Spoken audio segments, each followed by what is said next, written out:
સુરતના ઉત્તરાયણ વિસ્તારમાં વૃદ્ધ વોચમેનને માર મારવામાં આવ્યો હતો. વૃદ્ધ હિંમતભાઈ ચૌહાણ ઉત્તરાયણની વેદાંત સિટીમાં વોચમેન તરીકે ફરજ બજાવે છે. સોસાયટીમાં રહેતા મનીષ પાનસુરિયા અને તેમના પિતા જયસુખ પાનસુરિયાએ હિંમતભાઈ પર હુમલો કર્યો હતો.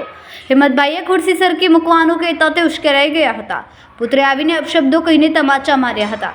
પિતાએ લાકડીથી ફટકારતા વૃદ્ધ બચવા માટે ભાગ્યા હતા.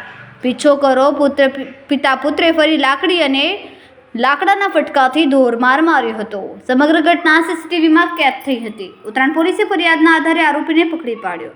આરોપી મનીષ પાનસુરિયાની કરવામાં આવી ધરપકડ. જી સાહેબ, ગઈ તારીખ 20/12/2025ના રોજ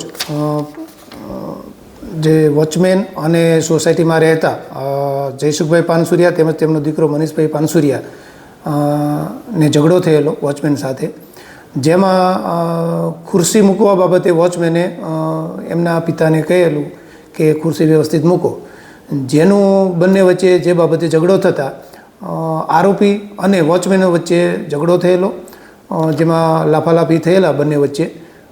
આજરોજ આરોપી મનીષભાઈ પાનસુરિયાને હોયની એ બાબતે ધરપકડ કરેલ છે. અને આરોપી નંબર 2 જયસુખભાઈ પાનસુરિયા, એમના જે પિતા છે એ પણ વયોવૃદ્ધ છે, એમને નોટિસ આપવામાં આવેલ છે. કેમેરામેન સેનિલ વિરાણી સાથે વિશાલ છેટા, માનવ પ્રભા ન્યૂઝ, સુરત. અમારા વિડીયોની નવી અપડેટ મેળવવા માટે સબસ્ક્રાઇબ કરો માનવ પ્રભા ન્યૂઝ ચેનલને.